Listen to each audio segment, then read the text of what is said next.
Please subscribe to our channel by pressing the subscribe button and the bell icon to receive updates on new videos. Mukam karoti vachalam pangum langhayate girim yat krupatamaham vande paramananda madhavam.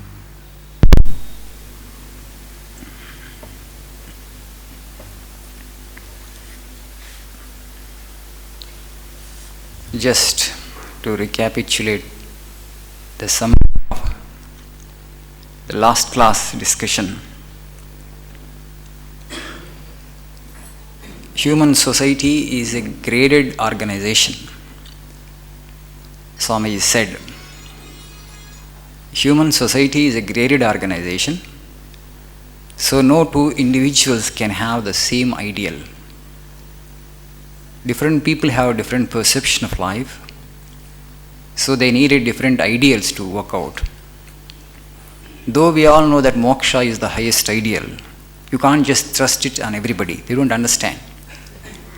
A human being has to evolve naturally and at his own pace or his own pace. So don't just impose one ideal on everybody. So accordingly, as there is difference in the degree of evolution of human beings, there must be difference in the ideas that they can take up. And also we discussed that the idea of duty and morality varies from culture to culture, from one society to another society, and from one individual to another individual. And Swami says there, as different people have different aptitudes and inclinations or proclivities, different ideals will suit them.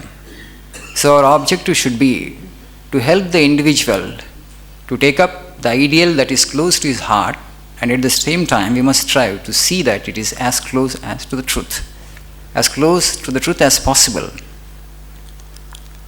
To illustrate this more clearly, Swamiji actually is giving us the example of that sannyasin and householder, who is great?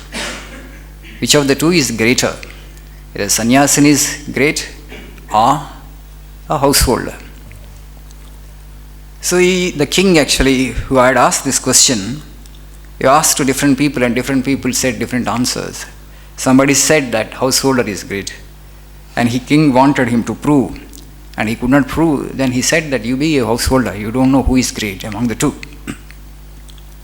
Somebody said that sannyasi is greater, and again king insisted proof how sannyasi is greater to a householder. Those also individuals could not prove to the king. Then king had this question in mind, nobody was coming forward to help him. Which of the two ideals are greater, whether the ideal of a sannyasin or the ideal of a householder? Then a sannyasin happened to come there, and he said, when king asked him, which is the greater, the householder's life or the sannyasin's life? Which are among these two, which is the highest ideal? Then sannyasin said that each is great in his own place. Sannyasin is great in his own place, and the householder is also great in his own place. The king did not understand that. Then the sannyasin said, the monk said, king, you must follow me.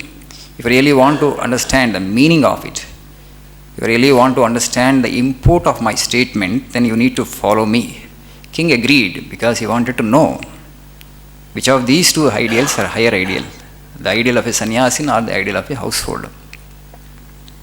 The monk takes him across many countries. Both were traveling, and then they come to the capital of a big kingdom. There a ceremony was going on. The princes of the country would be married. So the king announced the Swayamvara, marriage by bridal choice. In those days, princes would marry like that, not like arranged marriages. All the princes of the nearby kingdoms will be invited, and such date there is Swayamvara. The princes of the country will be choosing her would-be husband. So all the princes would go there. So they will have their own criers. This prince is from Anga, this prince is from Kalinga, this prince is from Avanti, this prince is from Kosala. So the criers will be there and they will tell the virtues that that particular prince has embodied. And also there will be a companion to the princess, and that companion will announce that this prince is from this kingdom. He has these many qualities in him. And she would just say, move on, move on. If she is interested, she will put the garland across the neck of that particular prince. Otherwise, she would just say, move on, like that. So the Swayamvara was being announced, and the sannyasin and king happened to be there. So by beat of the drum, they would announce in the kingdom and also in the neighboring kingdoms. Sometimes actually from distant kingdoms also the princes would come. And many times the king had arranged, but this particular princess had not chosen anybody as her husband. So with great hope, all the princes from the neighboring countries actually had gathered there. The ceremony was going on. A young monk, a bright monk, as bright as the sun, also went there, not to participate in Swayamvara as such, but to see it from a distance.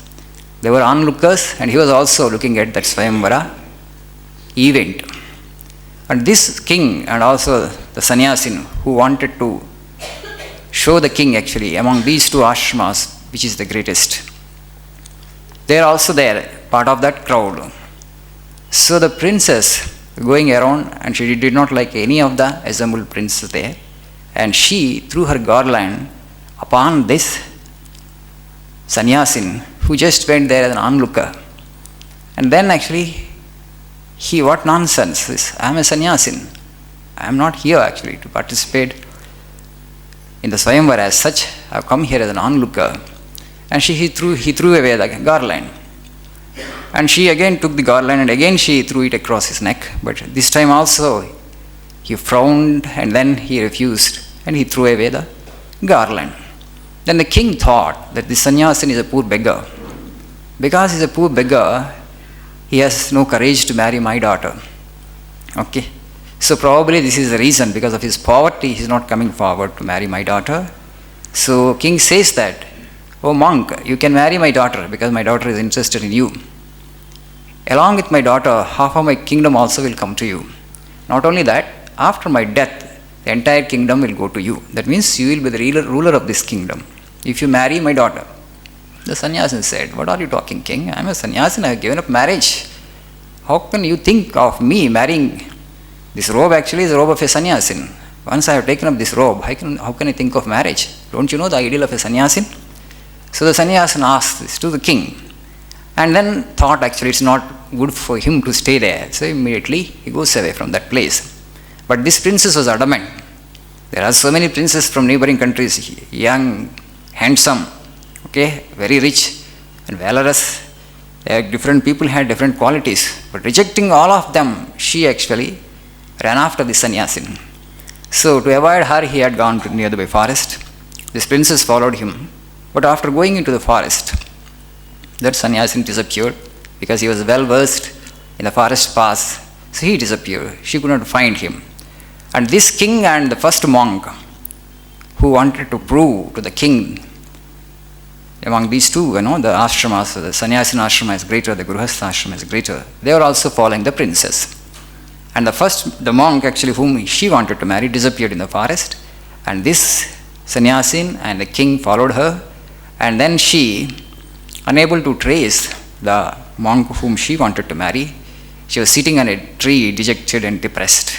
And this monk and king goes to her and says, don't worry, you want to cross this forest, tomorrow we will help you to cross the forest and go back to your kingdom.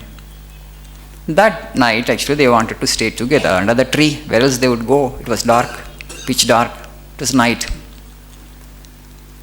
On the tree under which actually they were staying, there was a bird family. A male bird, female bird and two baby birds.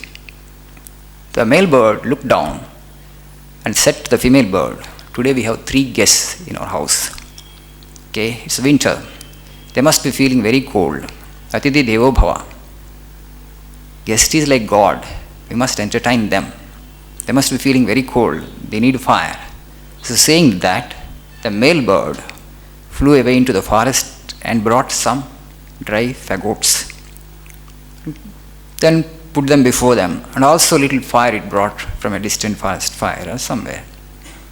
And now actually they have fire, like campfire. They lit the campfire and they are getting the comfort of warmth, heat from that campfire. And now the male bird thought, they must be hungry. Where to get food for these people? This is night, where can we search for food to provide for 3 guests, human guests? Human guests, this is a bird family, not a human family. So the bird thought there is no way to satisfy the hunger of these 3 guests, and it tells his wife that I must make myself a sacrifice to satisfy the hunger of these people. Saying that, the bird swooped down into the fire. So the people, 3 of the people were stunned to see this scene. The bird actually swooped down from the upper branch and just entered into the fire. Then the female bird thought, there are 3 guests, human guests. My husband's flesh, after all, it will be 50 grams, at the most 100 grams. That would not be sufficient to satisfy the hunger of 3 guests. So saying that, thinking that, like this, the female bird also jumped into the fire. And now, the 2 baby birds, fledglings, our father and mother sacrificed their lives to satisfy the hunger of our august guests. So the 2 bodies may not be sufficient. The flesh of our father and mother may not be sufficient to satisfy the hunger. We must follow in their footsteps, and we must sacrifice ourselves also for the sake of our guests. Atidhi Deva Bhava means Deva Bhava. Literally, you must worship and you must satisfy the guest at any cost, even at the cost of your life. That was the ideal. Even at the cost of your life, you must satisfy the guest. So the 2 baby birds also jumped into the fire. And then, of course, the guests could not eat the flesh of the 4 birds. The sun arose in the east. After seeing the sun rise, the 3 of them decided to depart to their respective destinations. They helped the princess back to her kingdom. Then the sannyasin told the king, just now you have seen the scene. Now, if you really want to be like a sannyasin, if you want to be a sannyasin, you must be like that sannyasin who rejected this beautiful princess. Because he has taken up the role of a sannyasin, robe of a sannyasin. So this beautiful princess also could not tempt him. Okay? He was true to his ideal. And now if you really want to become a householder, you must be like this bird family. You must be ready yourself, totally, to sacrifice for the sake of your guest. That means the ideal of a householder is total sacrifice. You must not reserve anything for yourself. And the ideal of a sannyasin is to hold on to his own ideal, that he has given up marriage means he has given up marriage once for all. So, not that sannyasin is great, sannyasa dharma is great, monastic dharma is great, or the household dharma is great. It all depends upon the individual who practices it. Each is great in his own place. Only thing is, you must be true to your ideal. If you are a householder, you must be true to your own ideal. If you are a sannyasin, you must be true to your own ideal. That's all. No comparison can be had between these 2. None of these are intrinsically superior to the other. Now we have only 2 ashramas. Earlier there used to be 4 ashramas. Brahmachari means student life, Grihastha, householder life, Vanaprastha, life of recluse, and the life of a sannyasin. 4 ashramas, Varnashrama dharmas we call. But today they got overlapped into just 2. They merged into each other. There is no student life practically. Students are there now, you may ask. They are going to schools. But that kind of student life which was obtained in the Vedic period, that is not in practice today. There actually the student would practice a lot of self-control. Paravidya was given highest importance. Okay. All others were considered secondary. But that kind of student life is not obtained. So Brahmachari dharma is not there. It's only Grihastha and Sannyasa now. So these 2 ashramas are equally great. In fact, Grihastha ashrama is the support for all other 3 ashramas. It's the support for all the 3 ashramas. So, but if you are true to your own ideal, then you are as great as the greatest of the sannyasin, and you will attain to moksha directly also. You don't have to become a sannyasin to attain to moksha. The same thing actually Krishna was telling Arjuna, a battlefield. Swadharmo nidhanam sreyaha. If you die practicing your own duty, it's good, it doesn't matter. Okay, you will not lose anything. Paradharma bhayavahaha. If you adopt the dharma of others, actually, it will be terrible. Because anyway, you won't be able to do justice to that dharma. Okay, Telugu we have a proverb, Rentik Chedda Revadi. You will lose in both the ways. Okay, you will become like that, O Arjuna. So don't try to imitate the dharma of an ascetic. It's not for you. The Lord says there beautifully, Yadruchya cha upapannam swargadvaram apavartam, he says. Sukina kshatriya vartha labhante yuddham idrusham. Yadruchya cha upapannam. By chance, this kind of opportunity has come to you. Golden opportunity. The gates of heaven, the gates of paradise are open to you. Swargadvaram apavartam.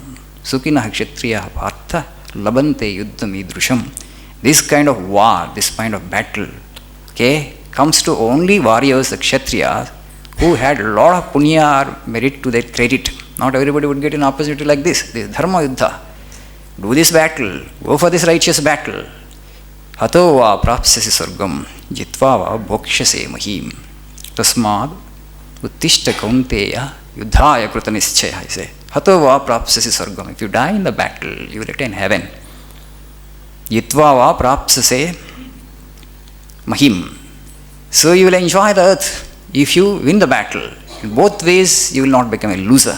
If you die in the battlefield, you will go to heaven. If you win the battle, you will enjoy the kingdom, enjoy the earth as king. So just adopt your own dharma. But now, by not listening to my wise counsel, if you try to adopt the dharma of an ascetic, which would not be possible to you anyway, paradharma bhayavaha, anyway you can't excel in that, you will lose both the things. Either this world, not that world. The Lord says actually. Beautifully he says, you will end in apakirti, infamy will come to you. Infamy will fall to your lot. Atachetvam idam dharmyam sangramam na karishyasi. Dharmyam sangramam, he says, righteous war, if you don't do it, the Lord says, you will lose your swadharma and kirtim cha. Hitva papam avapsyasi, he says, you will attain sin, you will incur sin. You will use your swadharma, you will use your fame. Now you have a lot of good name. Maharathas consider you as a great warrior. In fact, all the people in the Kurukshetra battle, the only one man who was feared is Arjuna and Karna, right? So, all the Maharathas had highest respect for you. All the Kshatriyas respect you because you are a great warrior. And what they will say afterwards? They will say that this coward of a king ran away from the battlefield. If you don't fight the battle, they will not say that actually Arjuna was so kind and so compassionate. He had come to the battlefield and left the battlefield out of kindness and compassion for his enemies. Okay? He doesn't want to kill his enemies. So he had shown so much of compassion to his enemies. Nobody will say like that. You will gain eternal infamy. People will talk ill of you for eternity. So he says, Sambhavitasya cha kirtihi mranadatirichyate. One person who has been respected, well, honored in the society, apakirti, infamy, okay, dishonor, will be worse than death, he says. You can't bear that. You will regret afterwards. So Krishna is telling Arjuna, so go for the battle. This is the dharma for you. This is the swadharma for you. So we all have in the society also, you must choose your own dharma. You must know what is your duty, what you are capable of doing, what you are competent at, and then actually take up the ideal. But sometimes the ideals of other human beings may appear more glamorous to us, but for the sake of society or for the sake of glamour, because there is more money there, you may not be competent to that. Each ideal is great in its own place. So that imitation is no good. Many of the times actually all the suffering that we see in today's society is because of that. We don't estimate our own competencies and capabilities and we'll try to imitate the dharma of somebody else and then off it there. You won't be able to attain that anyway. You won't be able to do it well because it's not your dharma. In the sense that it is not suitable to you for your inclinations, for the kind of temperament that you have, the occupation that you are in. Okay, it may be a mismatch. You may be a mismatch there. But parents have said something and society actually regards this as, esteems this occupation as very high. And we are choosing things like this. Not out of our own interest, out of our love. So that actually is no good. It has been there, always there.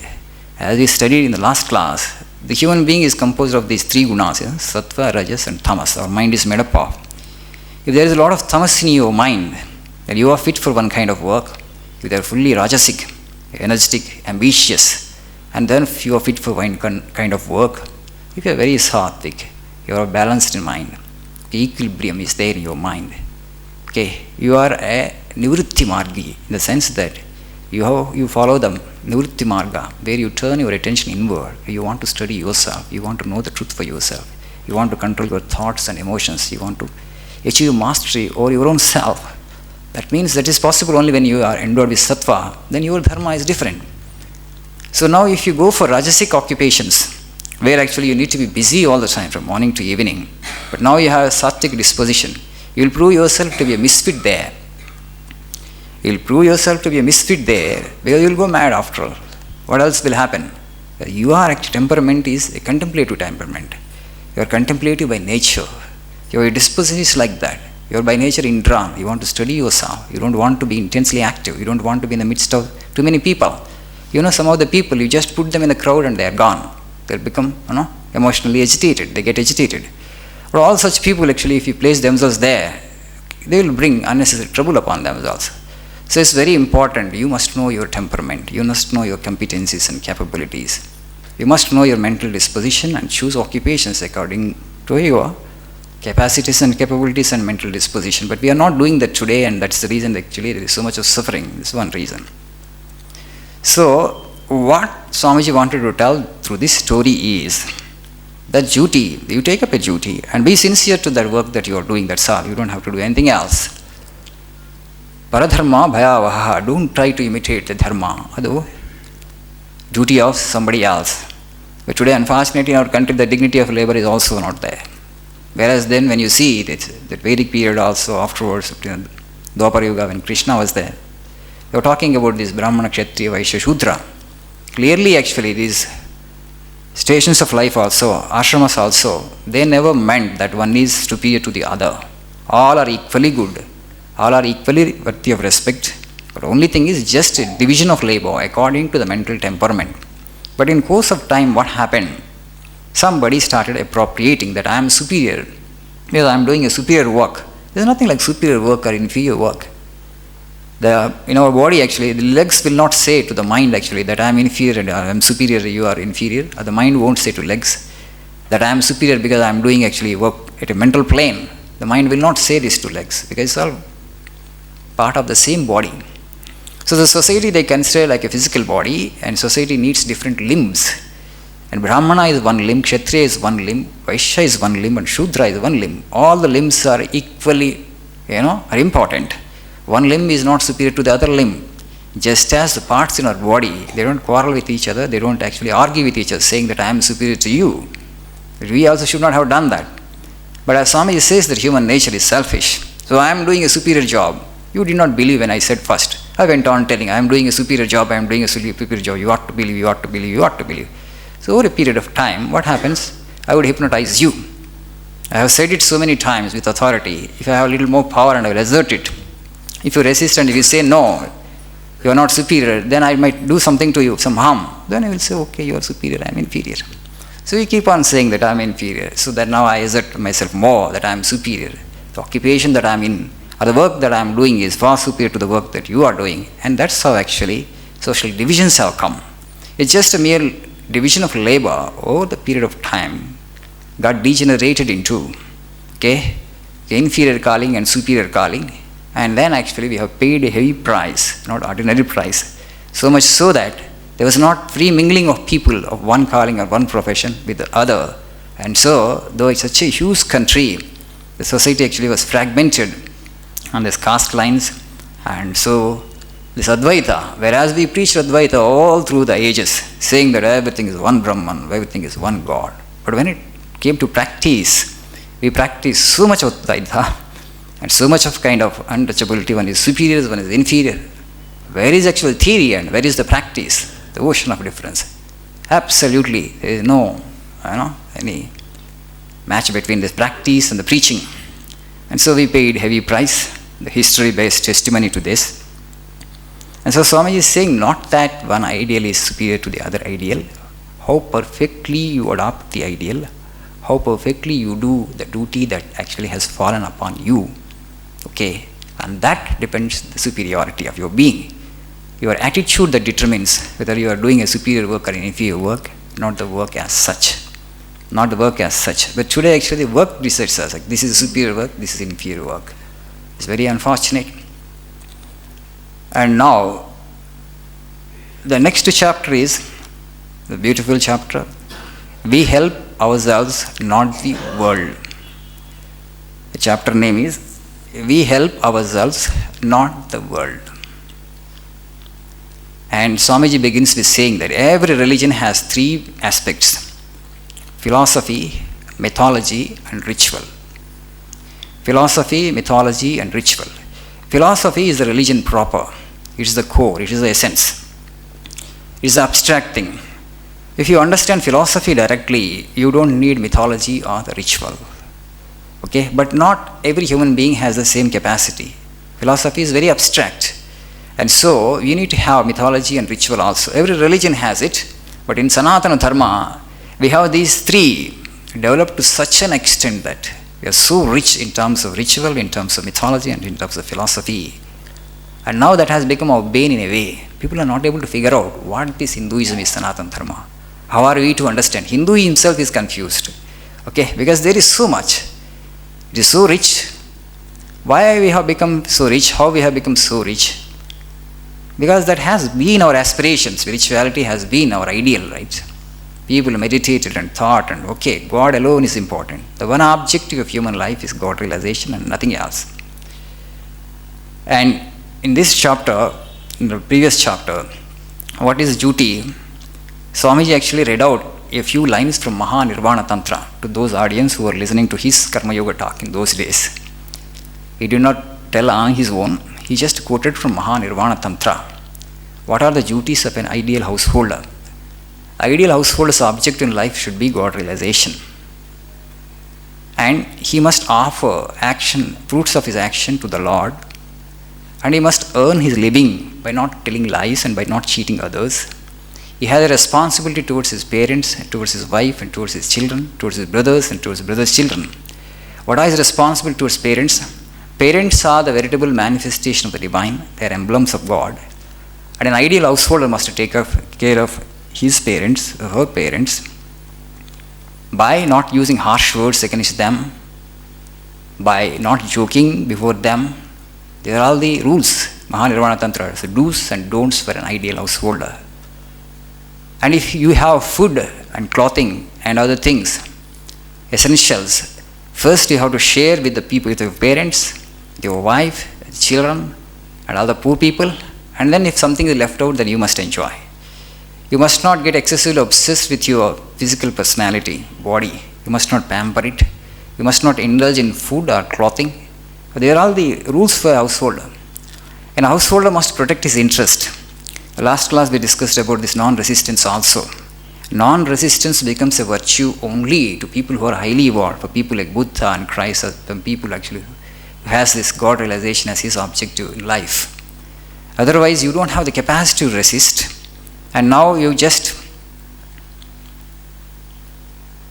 put a mask, and then he says that I am practicing non-violence or non-resistance. That is no good. Swamiji says that first develop the capacity to resist and then desist.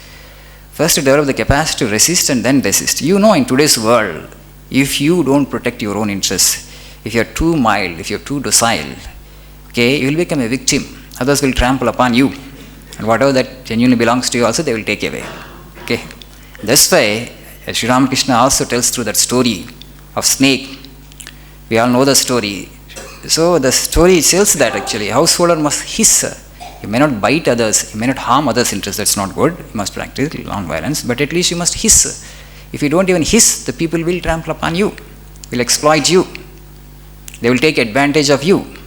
So because there are people who are dependent on you, wife is dependent on you, or husband is dependent on you, children are dependent on you, your parents are there, and you have responsibility towards the poor. To protect the interests of all these people who are dependent on you, you must stand on your own feet. If you can't protect your own interests, then how you will be able to serve them? That's the reason he must be like a hero to his enemies. Okay, you mean business. Nobody can take advantage of me. I know what I am. Okay, you can't cheat me like that. I don't harm you. I don't hurt you. Okay, I don't ill-treat you. At the same time, I don't covet your properties. At the same time, I don't let you covet my properties. I don't let you take advantage of me. I don't let you harm my interests. So a householder should display that kind of balance. He must be like, terrible. He must be hero to his enemies. That means nobody will dare take advantage of you. It's very important. You need to be practical because there are so many people dependent on you. And sometimes what happens is a householder actually tries to imitate the dharma of a sannyasi. For a sannyasi, hissing is also not necessary. If somebody wants to take advantage of me, I should allow him or her to take advantage of me. But I have nothing to protect. I have nothing like my own interest. But once you are a householder, once you are in the society and people are dependent on you, you must protect your own interest. That's also important. These are all actually some do's and don'ts for the householder. What makes an ideal householder? Mahanirvana Tantra has certain definitions. So you may go through whenever you have time. The Swami is saying that's why a householder, to become a true householder is also not an easy thing. Of course, to become a sannyasin is also not easy. And to practice sannyasa dharma in the strictest sense of the word is not at all an easy thing. Particularly in this age, it's like walking on the razor's edge. And also, to be an ideal householder is also not easy. If you read the Mahanirvana Tantra, it says it's not practical, you will just put it aside for sure. The rules are so strict. A true householder should spend 50% of his income on his family, 25% he should give in charity, and 25% he should save for future. For sannyasi, no saving business. You should not store anything for tomorrow. The ideals for sannyasi and grihastha are different. 25% you have to use in charity, and 25% you should save for future. With 50% of what you earn, maybe 10,000 rupees you are earning, but with 5,000 only you have to run the family. 2,500 you have to spend on the people who are actually below you in economic ladder, and 25% you must save for future. These are all the ideals for household. Now coming back to this chapter, we help ourselves and not the world. So every religion has actually these three: philosophy, mythology, and ritual. It is also karma yoga. It is also comes under the science of karma yoga to study the importance of the ritual and sound. For example, if you just see, every religion has symbology. The Christian religion, actually, the cross actually is very sacred for them. It is not just a mere symbol for a faithful Christian. It actually reminds him or her of the Christ and the ideal he had represented. It evokes some holy feeling in them. Okay? But Swami is saying that the cross actually existed, the symbol had existed even before the advent of Moses and advent of Christ. It was used by actually Aztecs and Phoenicians, and also symbols like swastika. Many people say that actually swastika came into existence with Buddha and Buddhism, but that is also not true. Swami is saying before Buddha came, Babylonians and Egyptians had used swastika. So these symbols have existed from time immemorial. It is not that actually people have sat together and then actually created these symbols. The word and the symbol, they go together. The symbol actually has particular significance. In natural course of evolution, a particular symbol has come. The symbol and word are inseparable. Vagartha, we say, says, word and its meaning are inseparable. In the same way, the word and its symbol are inseparable. They're not that you have actually devised a symbol and for this word this is the symbol. It's not that. It does not happen like that. For a period of time of many years, the symbols have evolved naturally. The symbol and the word that it tries to represent are inseparable, Swami is saying. And so these symbols are holy, they are sacred, because they evoke that sacred feelings in you. They help you actually remember the ideal, and in that way they help you to purify yourself. Know that you are a highly evolved soul. Now you have every philosophy and you understand the abstract philosophy. Then you can give away with these symbols and this mythology. But there are many people in the society who are still in the kindergarten of religion.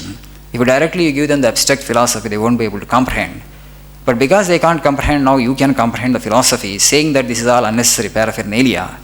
Okay, use it as paraphernalia, the rituals and mythology. You cannot just dismiss like that.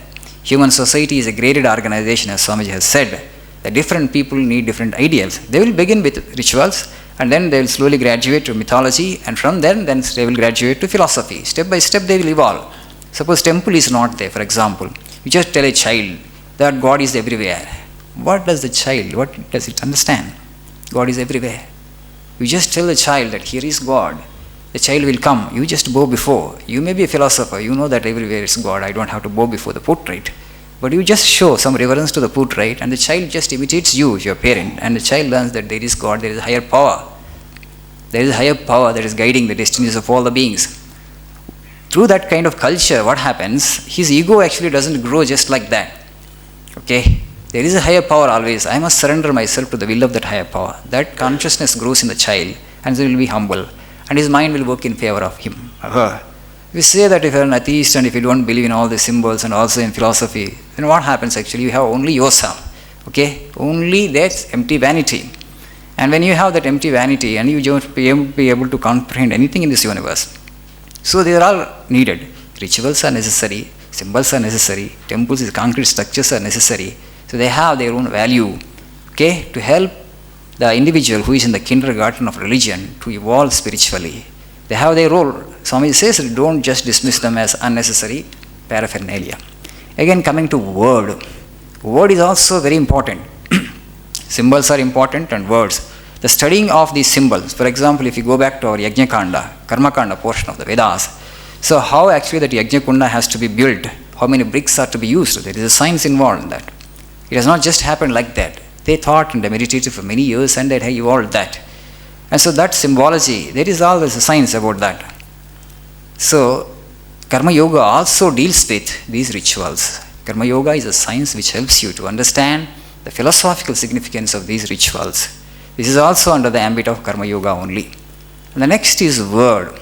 There are certain philosophies, Swami says that, which believe that actually the universe has come out of the word.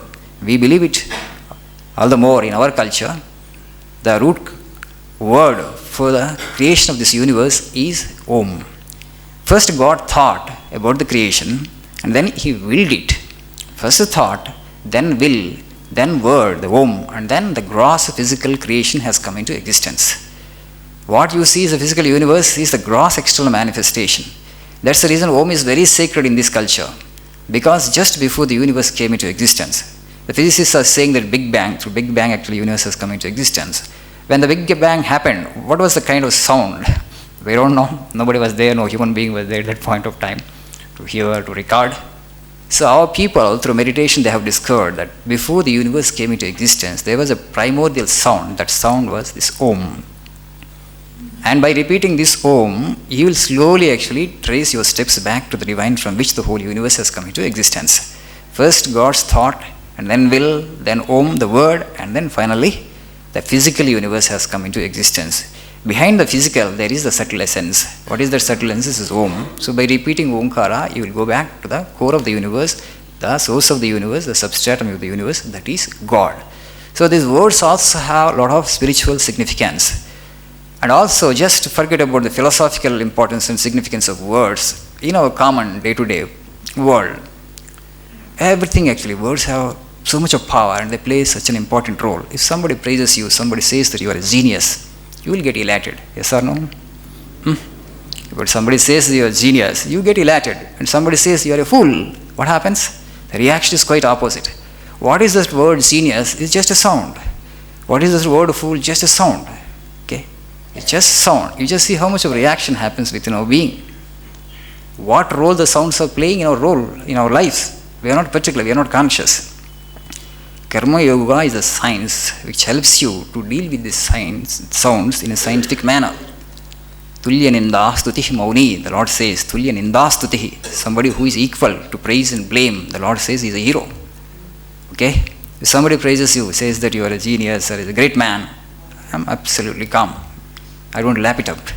And somebody says you're a fool, it's okay, that's another kind of sound. Can you dismiss it like that? This is one kind of sound, that is another kind of sound. Then you're a hero, you're a master, the art of sound. Then your mind will always be in equilibrium. But we are so, okay, affected by these words, small words, little sounds, such an impact. And not only that you get impacted at that particular moment, you remember that, you store it up in the mind, and you remember, you brood on that, not for a month or week, okay? For years together, somebody said something to you 10 years back, you remember, it is fresh in your memory, because it's negative. As soon as you see this person, yes, he has insulted me like this 10 years back. It's fresh in your memory and you suffer. That means you are capable of suffering a small sound for 10 years and for a longer period also. This is the slavery. You must see that there is slavery involved in this. I must get out of this slavery. What is that? You just tell whatever you want, whatever the damn thing you want to tell. It is immaterial for me. I don't care. I am actually tranquility personified. It doesn't affect my tranquility in any way. Can you say that? Whatever you want to say about me, you say. In front of me only you can say, but it doesn't affect me. Can you say that? If you say that, actually you have mastered the science of sound. That is also comes under the ambit of Karma Yoga, Swamiji is saying. And so don't get elated if somebody praises you, that's also little sound. And don't get depressed or dejected if somebody uses an abusive word, negative word, that is also a piece of sound. That stability you must develop. And then Swamiji is coming now. We help ourselves that we can't help the world. He says it is blasphemy. World is not in need of you. What are you? How much of good you can add to this world? Is it a small thing? This universe in its entirety, you just look at it. Is it a small universe? How much of good you can add and how much of evil you can add? Your ability and your capacity to add good is also insignificant. And your ability to add evil is also insignificant. You are an insignificant non-entity in this vast creation. This earth itself is an addressless entity. Okay, it's a small speck, a dust particle compared to the universe. And this dust particle, we are others, tiniest dust particle, we as a physical body. So how much of good we can do to society? How much of evil we can do? Nothing. Our capacity to do good, our capacity to disturb the society or do evil is also negligible. So don't actually, Swami says that consider yourself too high. You are a non-entity in this vast universe. But if you get an opportunity to serve your fellow human beings, however small way it may be, but consider it as a privilege given by the Lord and help the individual. That is to help yourself. You have been given a privilege which others have it not. Deem it as a privilege and help others as much as you can. So this motive power should be there. Though there are two forces always actually acting upon the society and individuals, both are actually counter-currents like that. One actually is trying to put more and more people into bondage, and another force actually is working to put people off the bondage. Both things are going together. That's how actually the creation, universe happens. If only good is there, the universe cannot happen. The universe is also always a mixture of two. The relative means differentiation must be there. Another chapter Swami says actually, absolute non-differentiation means death. Absolute equality means death. You are just like me in terms of physical appearance and also mental appearance, okay? Mind and physical. If two individuals is boring, right? There cannot be creation. Creation actually is designed on the plane of variety. If there is no variety, if there is no differentiation, creation cannot be there. And so the variation will be there, the differences will be there.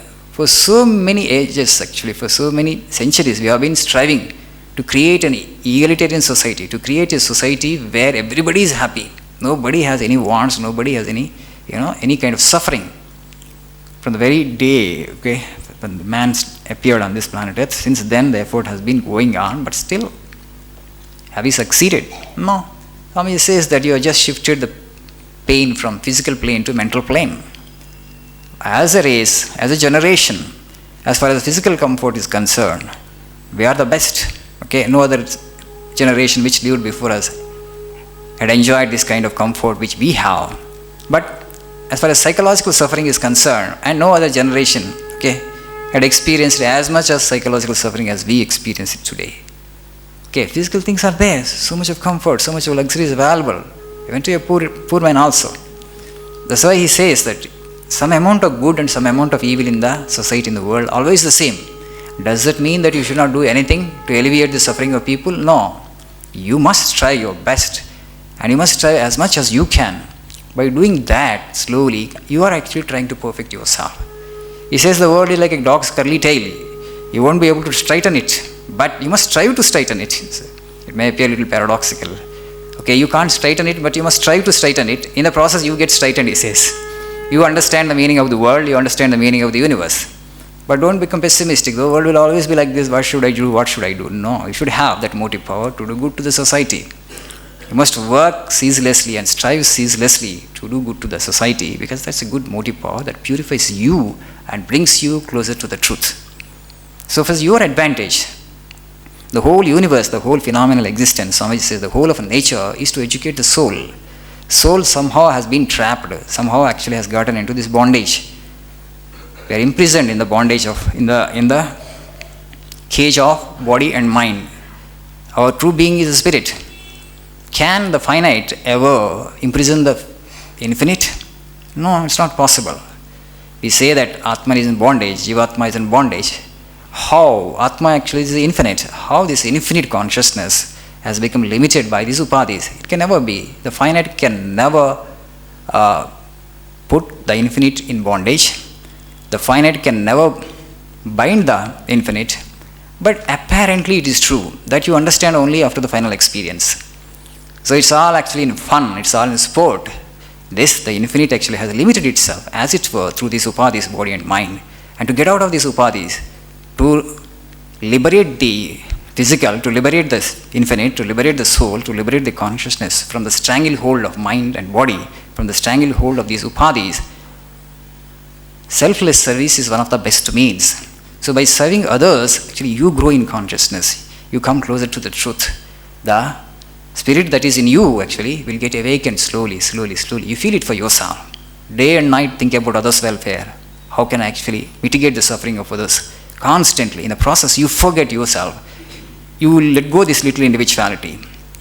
Your consciousness must expand to such an extent that little I has gone. Okay? Yesterday I was telling in this Saturday class also. The whole actually universe, there is only one owner, that is God. Creation and creator. Creator is the owner of the creation. Yes or no? Who is the owner of this universe? We have not done the universe. Right? Creator is God, so the universe belongs to Him. Are we not part of the universe? Yes or no? The whole universe, all the Panchabhutas, 5 elements belong to Him. He is the creator. As part of the creation, we belong to Him. Right? So we belong to Him. He will make use of His instrument. His body is His, in a way. His mind is His. From where this I has come in between? Okay? He is the owner. Where this I has come, and we are holding on to it, this fictitious projection. This is the ghost. We should be killed. But somehow we are holding on to it and thinking that we are that. This is not that. This limited individuality is actually Maya.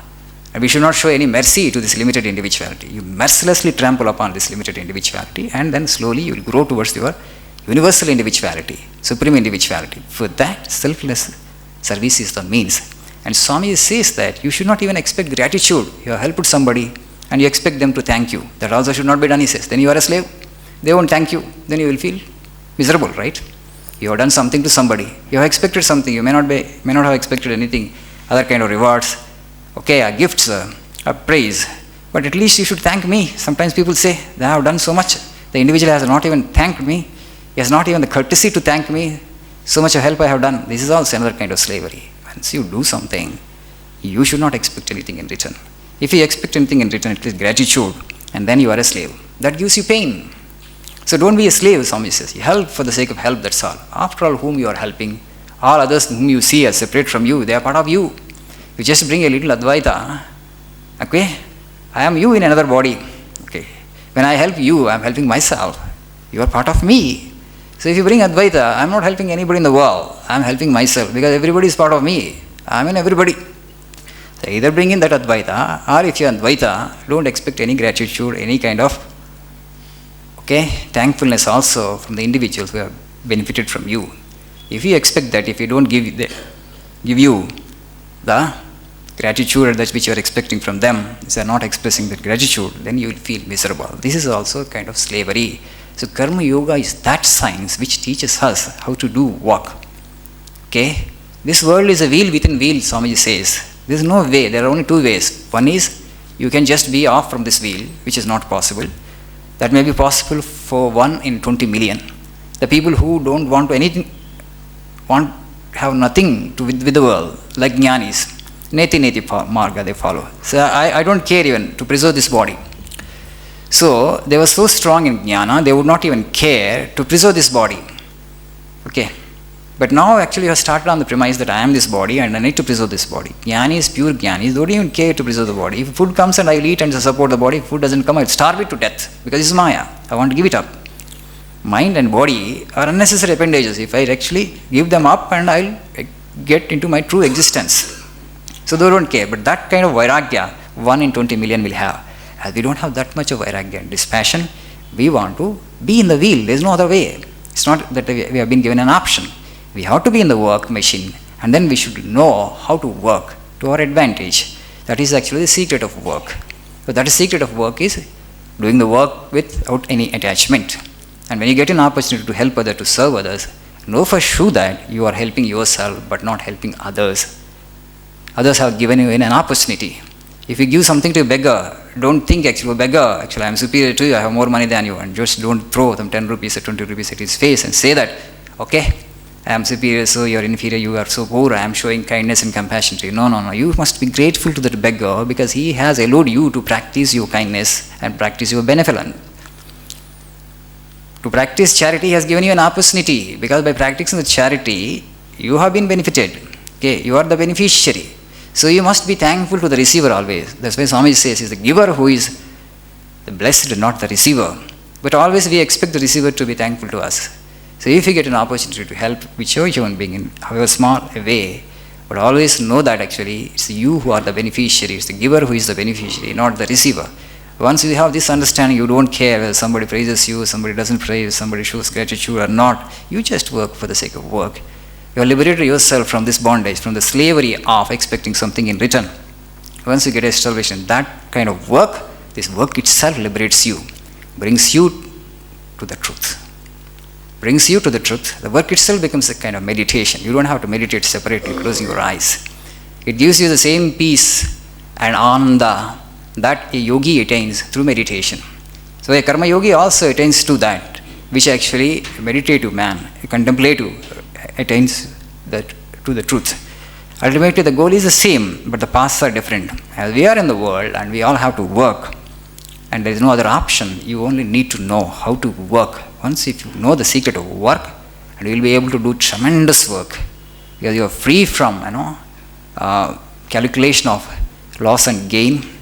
You don't care for the fruits of your action, and you always know that actually you serve others, you help others. By helping others, you help yourself. That is a superior understanding.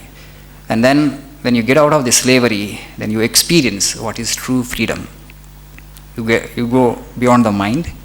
Mind is always made up of this expectation and comparison and pairs of opposites. So the mind becomes weak and it will come under your control, and one day it disappears. Because now mind understands, the Maya understands that this man has understood my game and there is no way I can cheat him anymore. And so this deceptive mind, this treacherous mind will let go its hold on you, and then you are a liberated human being. So what is duty and what is the secret of work and how to do the work? And next class we shall try to discuss that chapter, the secret of work.